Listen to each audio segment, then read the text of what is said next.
Hey everyone, it's Mark, your firefighter, realtor, and out-of-state investor. Today I have an amazing guest on, Drew McCluskey from BrightInvestor. He's an entrepreneur, a real estate investor, and he's only 24 years old. And he actually also has some ties to the islands in Maui, and that's an amazing story to hear about. But here's Drew for you guys. Yeah, thanks so much for having me on, Mark. I really appreciate it. I'm excited to get to talk today.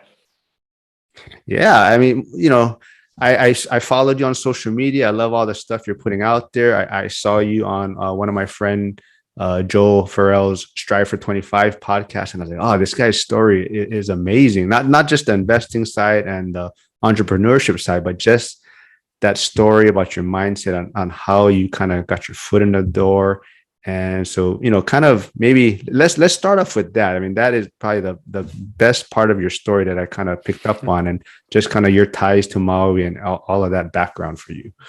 Yeah, I'm trying to think. I'll start kind of from the beginning first and then explain how I got there. So I grew up in Rolla, Missouri, which is just kind of a town out in the middle of nowhere. I was actually on the outskirts of that even. It was a town of like 190 people that I grew up in. So very, very small. But I grew up there. My dad taught us entrepreneurship a lot. He taught us to do read Rich Dad Poor Dad, all that kind of stuff, growing us up towards, don't work for someone else, try to create your own path. So I was really interested in that, but then I ended up during college finding out about real estate investing, and that kind of took me down its own path towards learning about Bigger Pockets and everything involved with that company. Just a lot of free education on real estate. And so that kind of turned me on to then learning about Brandon Turner and a lot of the different authors and people involved with that, which then now kind of jumping forward, what that turned into was I eventually ended up getting an internship after about a year with Brandon Turner out on the island of Maui. Got to do all sorts of stuff like working on some marketing with his commercial company for commercial real estate. Got to work with Brittany Arneson while I was out there, got to do some of the podcasts set up for him. So it turned from this point of not knowing almost anything about real estate to within about probably a year and a half or so, getting to actually live, right there with Brandon and get to see what they're doing every day, day in and day out, which was really, the opportunity of a lifetime for sure. Not something I was expecting that early on in my investing journey. All right, hold on, because I Yeah. think that you kind of skipped over maybe a very crucial part of the story, because I remember listening to the podcast hmm and you were kind of talking about how you even got your foot in the door with Brandon Turner. So can you kind of touch on that a little bit? Yeah, no, for sure. So that's kind of, that's the start, and that's where it ended up as an opportunity. The path in between there was I think the key ultimately to actually getting an opportunity like that. So again, I was in college at the time. I was doing that full time. I had gotten my foot into the door on a quadplex property in collaboration with my dad. So I was gutting it at the time, and kind of two different primary opportunities came up. The first was Bigger Pockets had their first conference down in Nashville. This was in 2019. And so I was like, okay, well, I'm trying to renovate this quadplex. I don't know a lot of people in the game. I come from a small town. I'll go ahead and go out there and try to get to know people. So I went out there. It was an amazing opportunity. I suddenly started really piecing together the value of networking. But while I was out there, or actually it's like a little bit before, I reached out to Brandon on Instagram, reached out to, I'm trying to even think, like David Green, pretty much anyone I could, just on Instagram, and started DMing them saying, hey, I know the conference place that you guys are going to have this conference, and it's a maze. Like there's crazy lobbies. It's this was the Gaylord Opryland Hotel, which is just basically a bunch of jungle type lobbies. So I offered that piece of value. I said, hey, if you want, I can come in early and I can help you guys get set up, because you can genuinely get lost in there for 45 plus minutes just trying to figure out, from one lobby to another convention center area in it. So I said I could come be a runner, whatever you guys want. Ultimately, multiple of them did reach back out to me and say, hey, thanks so much. Yeah, you should talk to this person. So they put me in touch. And I think that was one of those first for me in this world of networking, because again, I didn't really have a network much at all to speak of regarding real estate investors. That was kind of the first, like, oh, knock and you shall receive kind of thing. Like, just, all I had to do is ask and offer. And then it went ahead and pushed me forward. So I went ahead and I reached out to them, and ultimately they ended up not needing help. But what it did do then is they all knew my name now. So when I went to the conference actually and began introducing myself to them, they're like, "Oh yeah, we remember you. You're the one who had reached out and stuff." So it was a small thing, but it made me realize, oh, I created a sense of value. They were excited to meet me when I met them in person because I kind of led with value.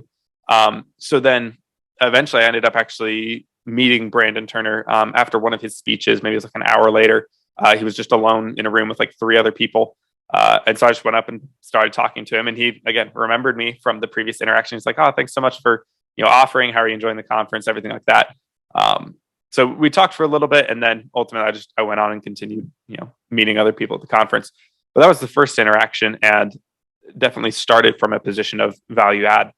And then I kind of came about, I think it was 6 months later. I was still renovating the quadplex. I was in there gutting every day between doing classes and such.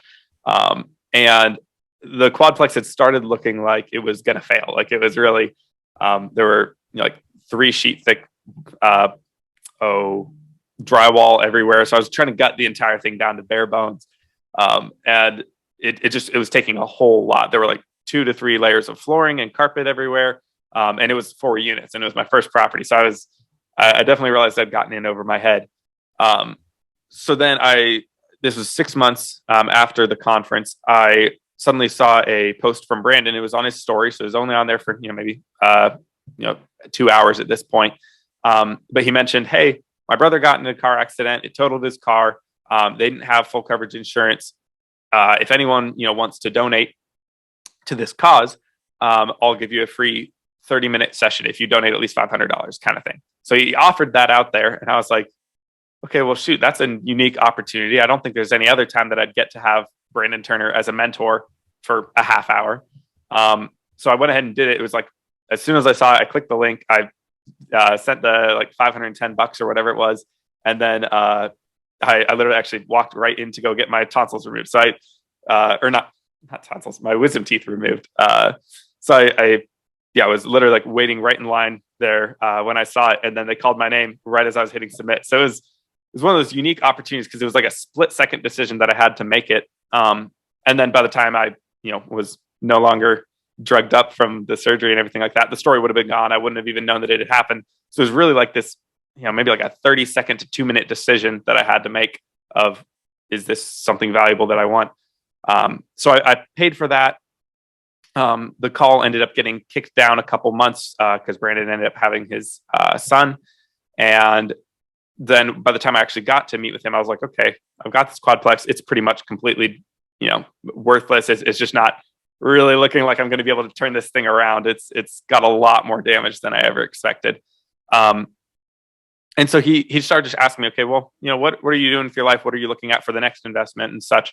And after a while, it turned in from a 30-minute call to eventually an hour-and-a-half long call of just talking and kind of further expounding, where I came from, what I've been doing, the research I've been doing, all the books I've been trying to learn to figure out how to grow this real estate portfolio. And towards the end, he said, "Well, what are you doing after college? Have you thought about it, like any internships, anything like that?" And currently, no, I had not. And so right there, then he said, "Well, I'm looking at bringing an intern out. You should apply. I'll send you an email, and you should go ahead and apply and just see if you can come out. It'd be like a 4-month internship or so out here on Maui, just learning how to do house flipping." So to me, immediately I was like, okay, there was another value add, paid for his brother's, car, and it unlocked this opportunity to get to talk to Brandon for an hour and a half. Now I know he knows me more. I'm building the network, and then this awesome opportunity came up. So of course, then right with that, again, I went ahead and I applied to be in the internship, and pretty much right then, once I'd applied, I texted Brandon and I said, "Hey, I went ahead and submitted it in. Is there anything I can do in the meantime or whatever?" He said, "Well, not right now. We're going to be selecting people within about the next 3 months. But if you want, you could ask my partner in flipping out here on Maui if there's anything that you can do to help him out." So I went ahead and reached out to him and said, "Hey, I'm working, I was talking with Brandon, and he said that I may get this internship. And he said, if I wanted, I could go ahead and start working for free for you right now. Is there anything I can do?" and kind of listed out my different skills. And he said, sure enough, yeah, I have these different things you can do. You can sort through some PDFs. You can do all sorts of little tasks that just take time for him. And so I began just working for free until I heard back about the internship. And during that time, I was still in college at that time, but I started trying to figure out ways to kind of do the whole like knock their socks off piece, not like over the top where it's almost arrogant, but if he asked for me to go take a bunch of pictures of different properties on Google Maps, I'd cancel everything I was doing right then and just get it all done as fast as possible and get that submitted to him. And then it hit this one point that I think it's probably like a week before finals. And he told me, hey, I have these PDFs that I get every single month. They're all the different foreclosed properties, but they're those non-editable PDFs. I can't highlight and copy anything. It's just those stupid kind of blocked PDFs. Can you start taking these through and going online and finding information about the properties and compile it into a CSV? And so I was like, okay, yeah, I can do that. But I started looking into it, and I'd grown up doing a lot of computer software programming. It was a hobby that I'd done ever since I was 10.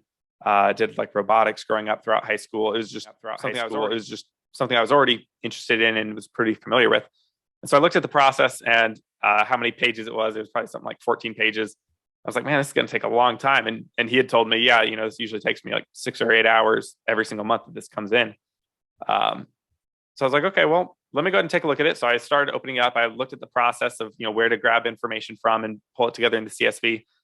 And I thought, okay, I could probably automate this system with some programming. So I went out and I started designing a real quick generator that basically took the PDF in, reduced it all down to code, identified all the addresses, stored that in a CSV. And so within 30 seconds or so, I could take this PDF and turn it into a CSV. And then from that, I could then just do research through Python as well on all these addresses and gather the information I needed. And so I think I stayed up till like 4 or 5 a.m. that night, then programming this thing, trying to get it done.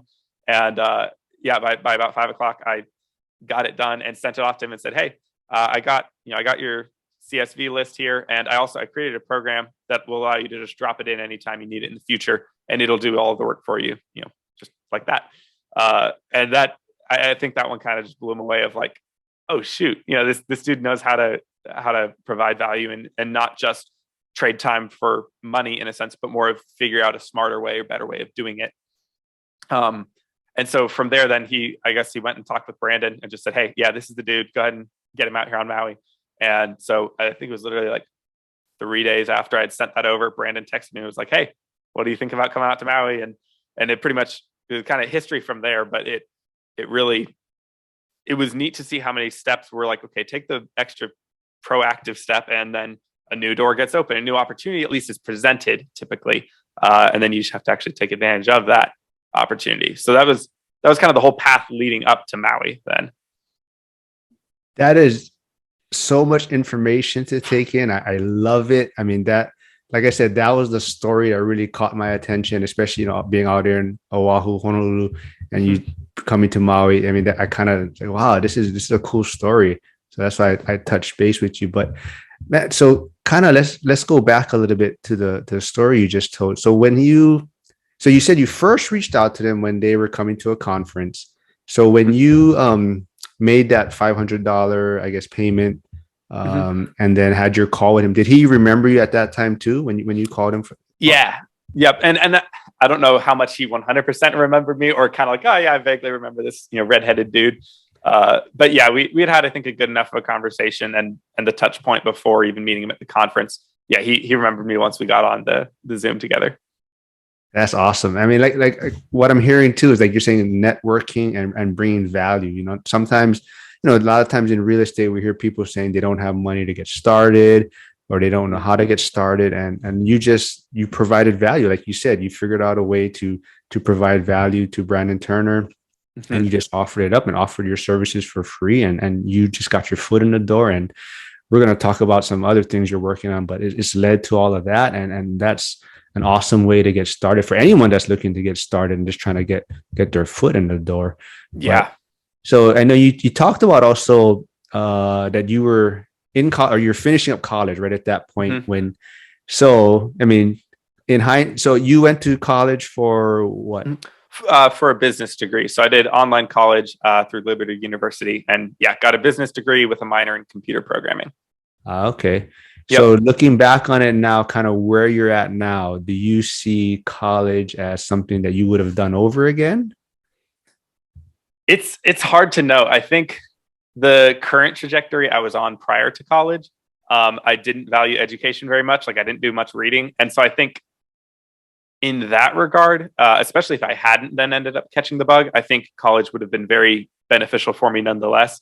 Just because I didn't respect education a whole lot, and so I think going there and having my mindset grown of just okay, understanding more like deductive reasoning, better philosophy, everything like that of how to make decisions in life. I think that part was really important, and then it happened to turn into then that I began reading like crazy, and I was just devouring books.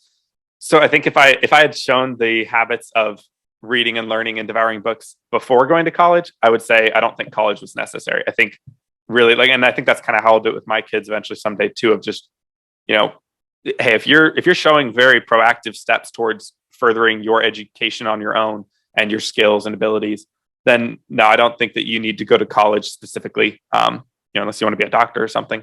But but it really like I think for me it was needed because it caught me onto the bug of actually enjoying education. No, yeah, totally agree. I think, Mm-hmm. like you're saying, if like my son, if he's going to be a doctor or a lawyer, then of Mm-hmm. course, college is definitely the path that you're going to have to take. But I Mm-hmm. definitely, like you're saying, I wouldn't look to get into student debt or anything to get an Mm-hmm. education if I'm going to go into, basket weaving or whatever Yeah. course out there. But definitely, my same thing. My mindset changed through all of this, and even Mm-hmm. me falling in love with real estate. Like you're saying, reading books, podcasts, just educating myself. There's so much great free information out Yeah. there also. So, let's kind of touch on, like you also were talking about that was it your first property that you bought? Was it a fourplex you said? Yeah. And that was, yeah. So it wasn't quite that I bought it. It was kind of an interesting deal. So I can go into that a bit if you'd like. Yeah, I kind of want to go into that also, just how you like it sounded like it was a money pit, or a sense, and how did Yeah. you stay on this path in real estate, or why would you stay on it after that being kind of maybe your first deal? Yeah. So kind of how the deal came to be was my dad had started, he had bought his, I think, first property at this point outside of just our personal home. And he had bought it as kind of just like a business incubator, co-working space for us kids. Cause I have six siblings and he raised us all to, learn how to make our own businesses and such. So he had bought this business incubator and right behind it was this falling down quadplex with a parking lot, which is the only parking lot that's close to the incubator. So yeah, so he was looking at buying this property. It ended up getting foreclosed on. It went to the courthouse steps. Um, so I attended the courthouse steps, got a general estimate of what it was bought for. It was bought as part of a whole portfolio that foreclosed on. But so he initially was the one who found it. He went ahead and purchased it because it was foreclosed on. It was part of this whole legal battle and everything. He was able to get it for $11,000, which is crazy cheap. Even just for the lot itself. Prices are cheaper in the Midwest, but $11,000 was just a steal of a deal. It was a very very cheap deal. Um, but so for me, then what I talked with him and I was like, hey, I just started reading about all this real estate stuff. That's a quadplex. That seems like the golden ticket. Everyone says you should start off getting a quadplex, renovate it. You maybe live in one of the units. That just seems like the perfect opportunity for me. And I know a fair amount about renovation and how to build and such. So he said, okay, yeah, if you want, while you're still in college here, go ahead and start, gut the place, get it all ready for building back up. And once you've gutted it, if you still want it, then you can buy it from me for 11,000. We'll just do it as an easy trade, but I want to make sure that then you'll have like an easement for me to be able to use the parking lot. Let's do something like that. So that's kind of how the deal just appeared. It was definitely a unique situation. Um, and so I said, okay, yeah, I'll go ahead and start doing that. So I think it was probably like that week that he told me that I went ahead and just bought some wrecking bars and whatever, and just started going in there and smashing things up and taking it all out to like the city dump kind of thing. And so I was doing this, and this was the same time that, again, I'd maybe been researching real estate for 3 months at this point, maybe a little longer. But I didn't know much beyond about 2 books worth of knowledge. And so I was like gutting this thing. I was listening to the podcasts every single day, the whole time I was gutting. And I slowly started learning more and more about how you should go about analyzing a deal. And I was realizing, oh, geez, I really have no idea what the bones of this thing are. I haven't even looked at the inspection report. I don't even know if we got one, all sorts of stuff. So it ended up, it was a big learning experience in that way. So in the end, my dad, once I think it probably had like 8 months or so of gutting this thing, I had it pretty much completely gutted. And I found that the entire foundation realistically needed to be jacked up and resurfaced and everything. And it just, for me being a college student at the time, there was no way that I could spend my money I had maybe like 10,000 in savings at that point. And there was no way I was going to do all the renovations I was hoping to initially do, plus jack this thing up. So it definitely, the plan that I had for it was not met. And I think regarding your question of, how did I decide after this kind of failure of a property to keep going and everything, was, I think everything in life, I've always been a jump and build the parachute on the way down kind of person. And a lot of that times I've done that to my detriment. It has not ended up faring well for me. So I've definitely had a lot of failures in life because I take action before really thinking or counting the costs. But I also think that same piece about myself is the same reason that I got to have the interview with Brandon and that I got to, end up having the internship, is if I see an opportunity, I just kind of go for it and then figure it out on the way. So it's a great trait to have, but it also, I know I'm going to continually need to keep learning how to rein that in, to be wise before I make big investments.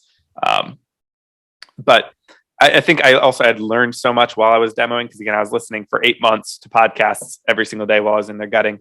I think that gave me probably maybe an unhealthy but boost of confidence of, okay, this one was trash, but now I know what I'm doing. And then, of course, kept learning from there. But I think I still saw the value of, the plan still would have worked if it was a better property, and it's still ultimately just, I enjoy random challenges. I don't necessarily have a super specific path that I'm like dedicated to, that's what I want to do for my work.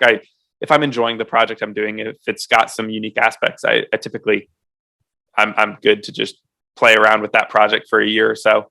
And then, if it's failing, I'll definitely recenter and alter my direction. But I don't necessarily, I guess, put a ton of worry or thought if I'm potentially wasting time, which again has pros and cons to it.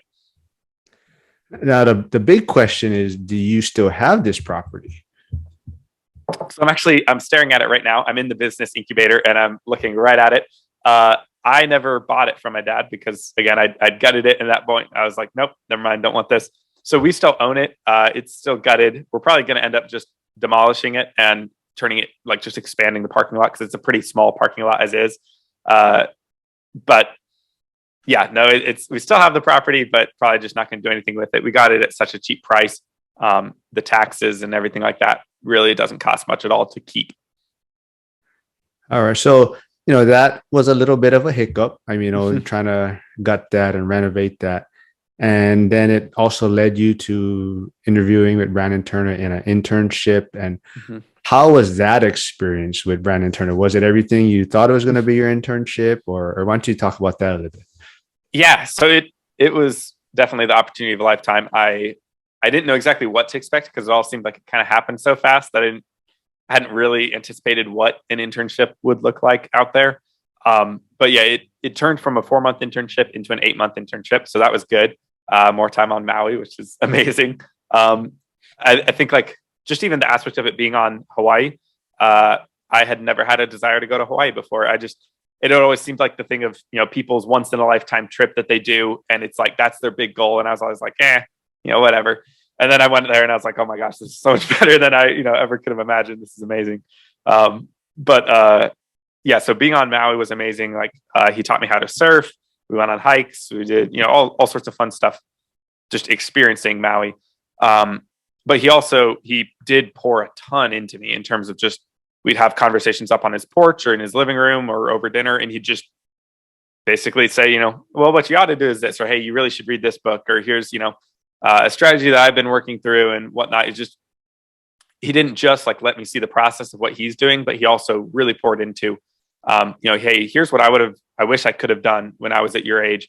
And I think it would have sped up my process by 4 years of the growth of my, portfolio. So, yeah, it was really amazing in all that way. And then beyond that, he has people out to his property all the time. So he has all these different big investors that I've heard on the podcasts and stuff. So it also broadened my network a lot. Because again, after the internship was done, I was going back to Rolla, Missouri, where I basically knew no one really in real estate. So, yeah, I mean, it was definitely more than I could have expected or hoped for in that regard, which is definitely something I feel very blessed by. Yeah. Yeah. So now I really want to get into this next topic. And this is something I'm super interested in. And I think it's going to be super helpful for a lot of people.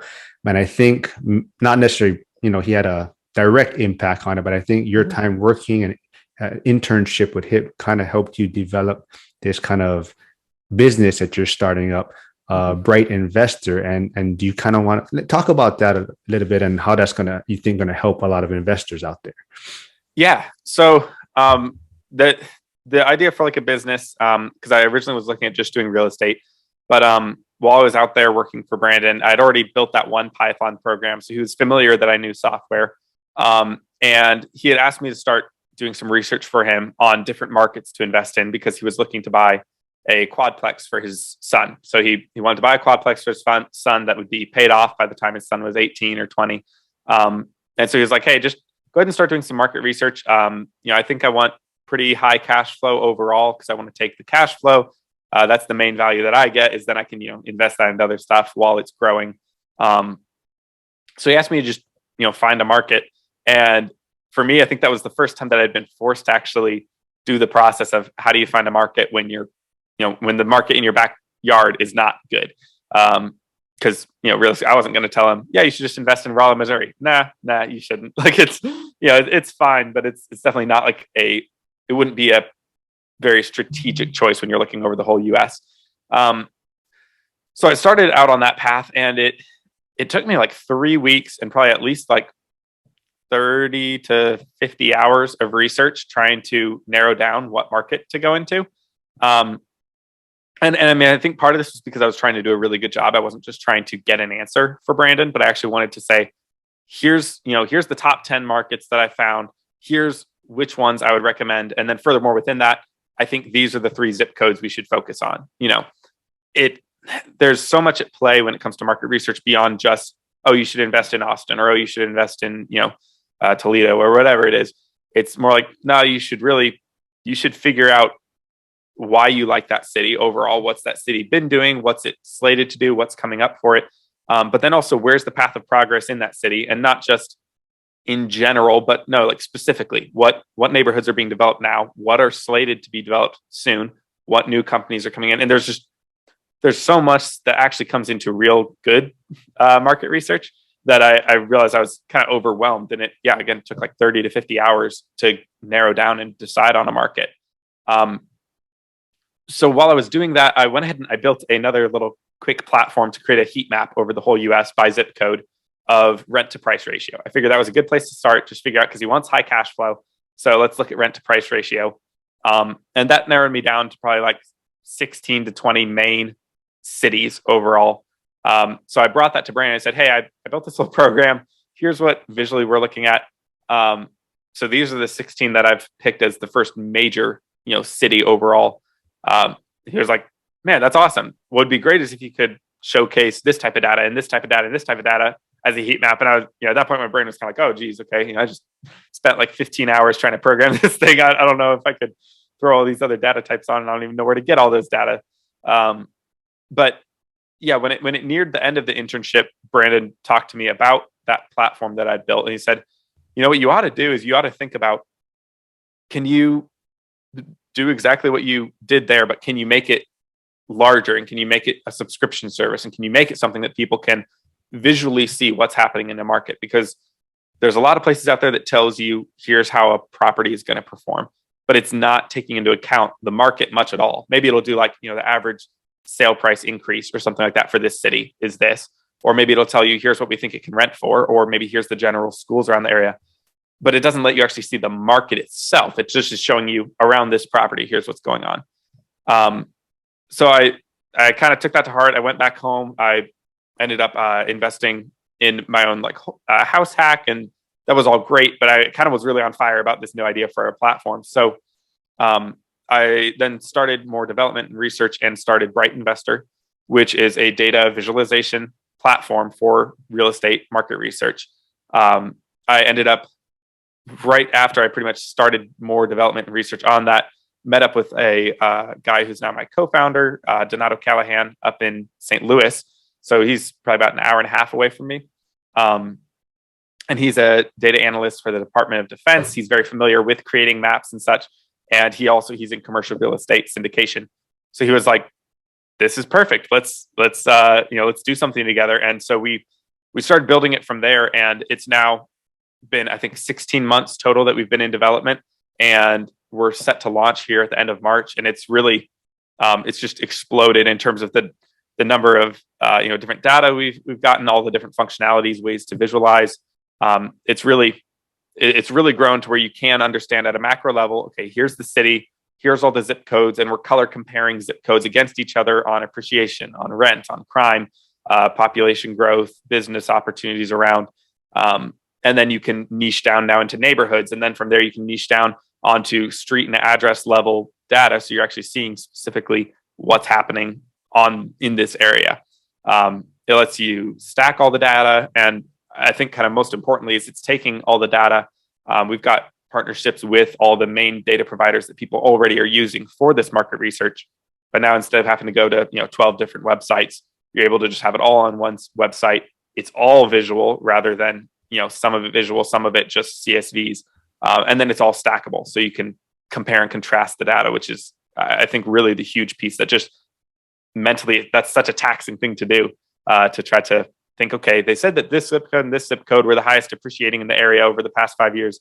And then they said over the past 7 years, these zip codes have had the least amount of crime, but are actually increasing in crime faster than these ones. It's like, geez, trying to keep that straight on a city as big as Austin or anything like that is just really taxing on the brain. And so we've been able to take all of that data, put it in one place, visualize it, and allow you to make reports, then visual reports of what's happening in the market. So super excited to get that out because it's exactly what I wish I would have had when I was doing all that.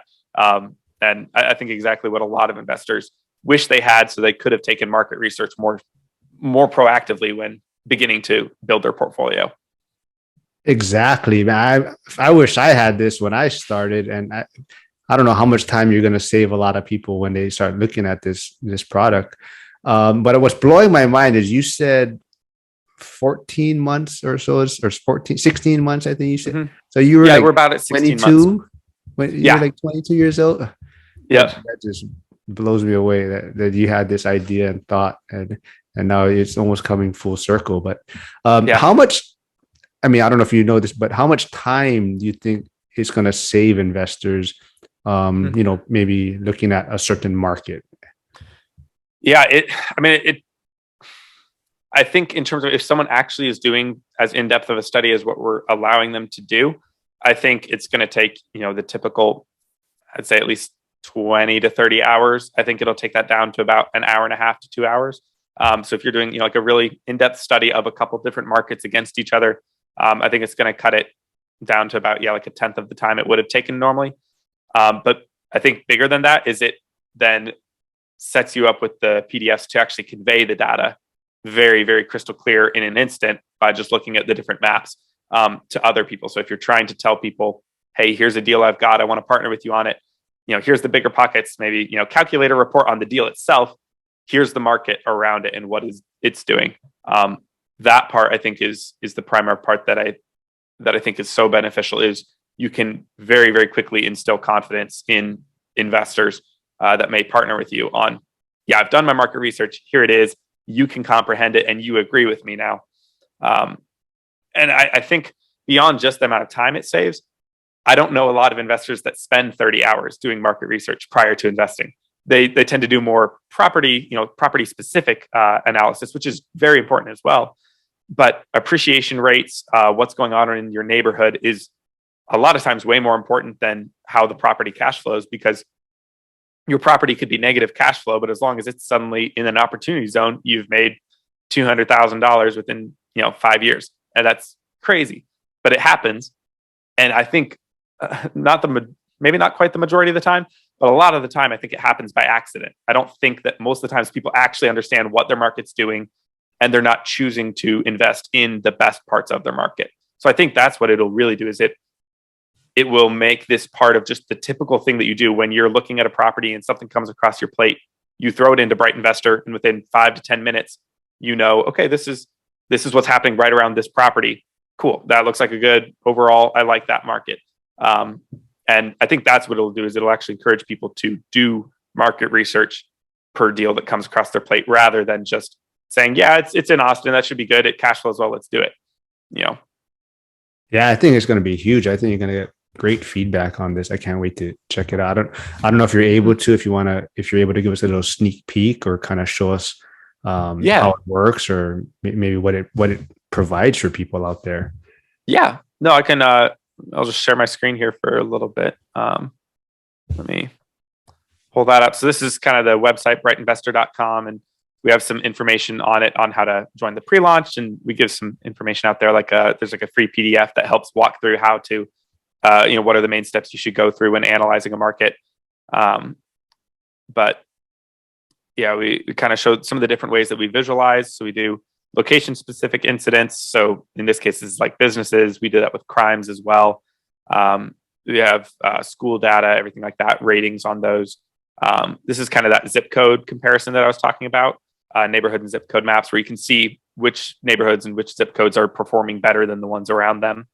And then also heat maps as well, on radius specific. So like in this case, this is showing a crime map of where the most crimes are happening. So, okay, if you're in this area right here, that's a whole lot worse than if you're, just a couple blocks to the west. And that's good to know. It makes a big difference on the quality of your property.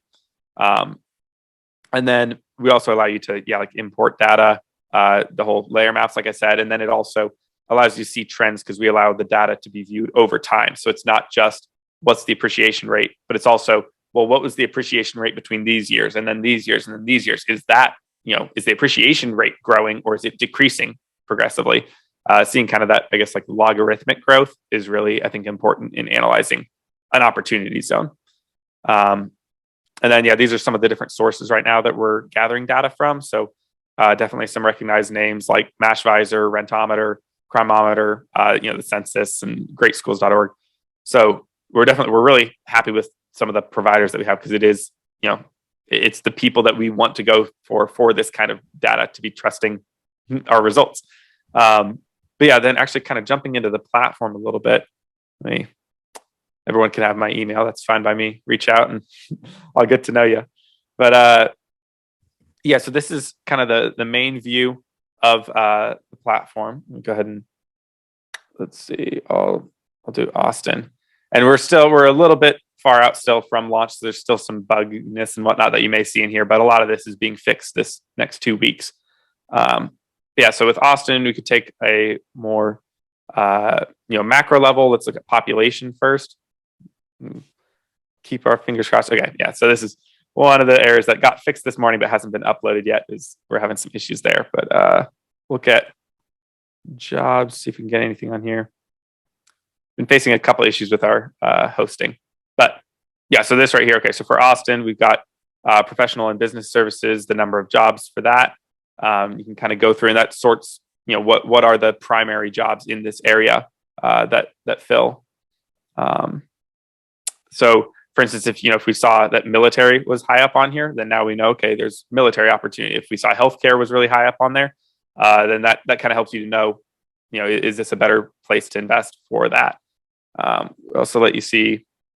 So like, let's do, we'll do the past 2 years of job growth. So this now lets us actually see some more stuff on, okay, are these industries growing or are they shrinking in this area? And, for instance, leisure and hospitality is growing like crazy. So that's okay, that's important to know. Austin's got a lot of stuff going on in probably, the hotel and maybe Airbnb game would be a great niche to look into. And then just seeing overall what the job growth is. So some macro stuff I can kind of get a little bit more into. Cool. Thanks. Yeah, it's been kind of crazy to see.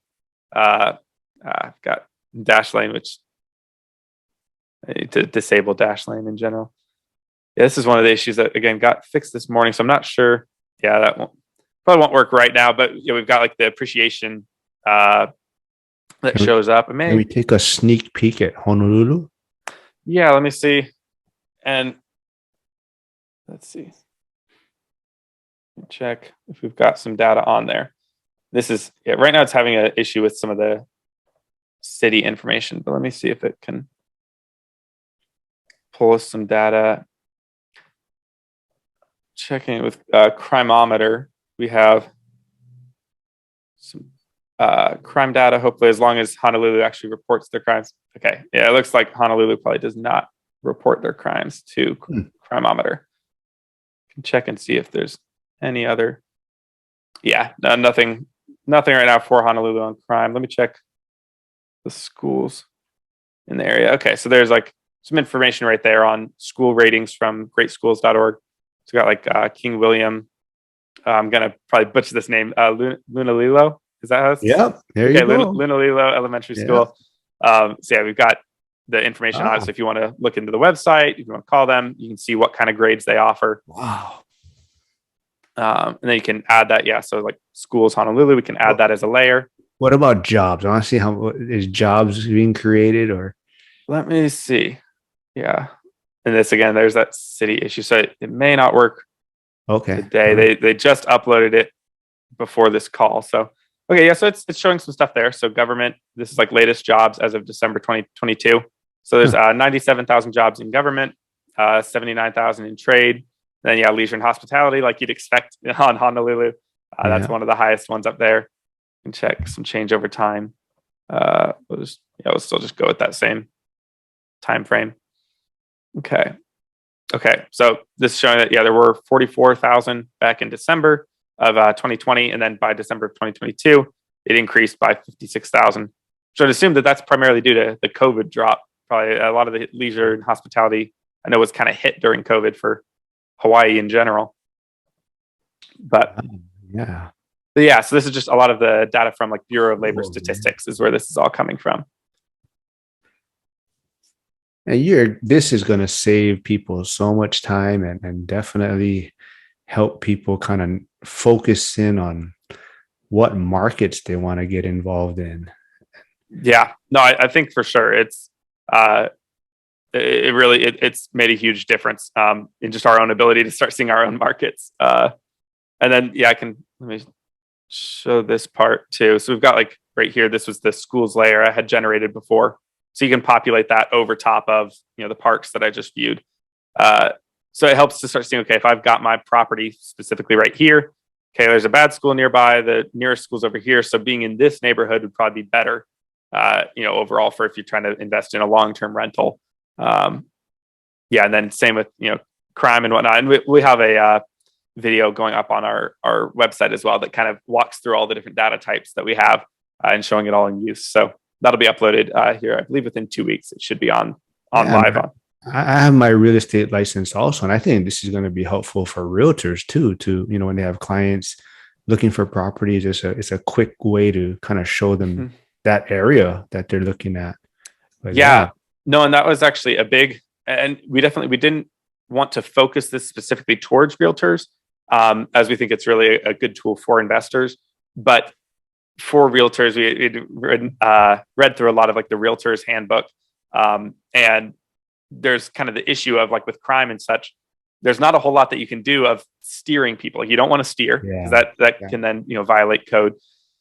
But also at the same time, a home buyer wants to know. So they still want to know, okay, well, I get that you can't steer me, but where are the better schools? Where are the safer areas? Where are the, better appreciating areas? And you can do a certain amount of information, but if you give out too much, then it becomes steering. And so what the realtor handbook recommended was that you instead refer them to other products that can solve that issue for them. And so we're looking at trying to see if we can create some partnerships with some different realty companies to be able to provide these kind of maps where you can say, okay, well, yeah, here's, I'll search in your address, and then, here's what crime is doing around it. Here's what, restaurants, here's what, schools are, and just show them market trends and appreciation and rent and everything from that. So that way it's not putting the liability on the realtor themselves. Exactly. No, hey, this is what this report says. Here you go.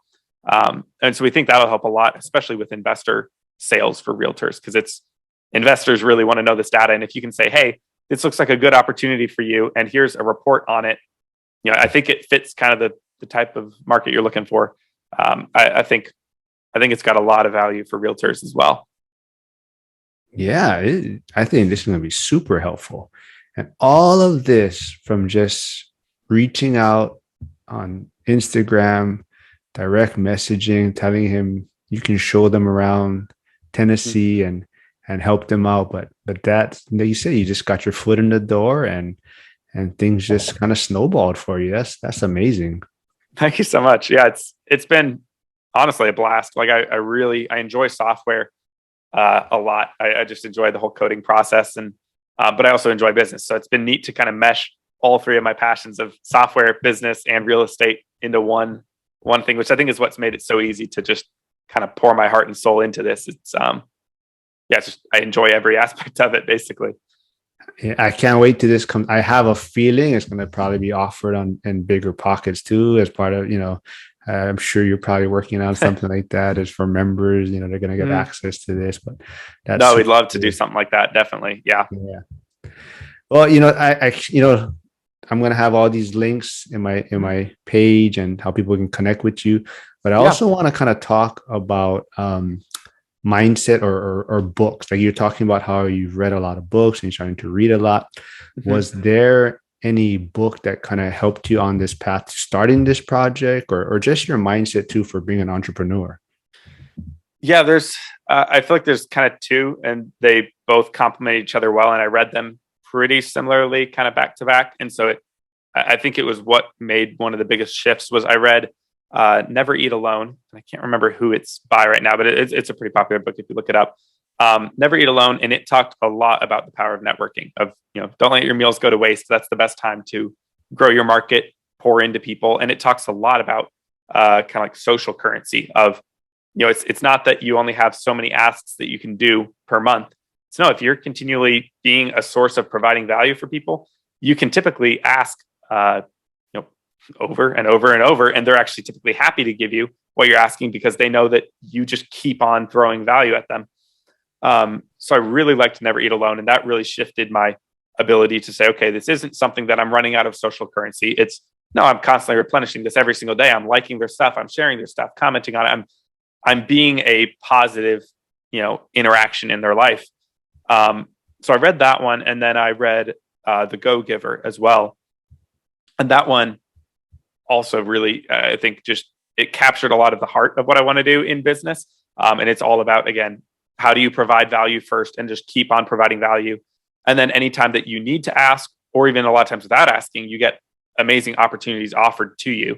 And I've just seen so much of that happen that I've kind of stuck very strongly to, okay, I'm going to be someone who provides value. I'm going to, say yes to a lot of things, which you also have to learn how to, the art of saying no kind of stuff. But I've tried to really accept as many opportunities that come my way as possible, in as many ways that I can to know, okay, well, Mark invests in Pittsburgh.